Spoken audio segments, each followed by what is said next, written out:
নমস্কার, আমি Tania, ট্যারোস্টার numerology specialist.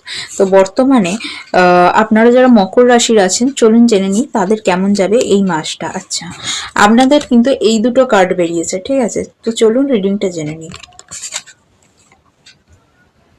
আপনাদের ওপর কিন্তু এই মাসে কোনো এক্সট্রা প্রেশার আসতে পারে, কোনো চাপ আসতে পারে।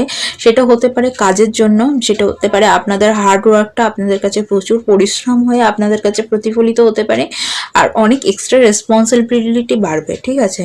এবং তার সাথেও কিন্তু আপনারা এগিয়ে যাবেন, আপনাদের কিন্তু প্রোগ্রেস আছে, সেলফ কনফিডেন্সের সাথে আপনাদেরকে কিন্তু থাকতে হবে, এগিয়ে যেতে পারবেন। চলুন আরেকটা কার্ড নিয়ে নিই। আচ্ছা, এই কার্ডটা বেরিয়েছে, এটা একটা ইয়েস কার্ড, দেখতেই পাচ্ছেন।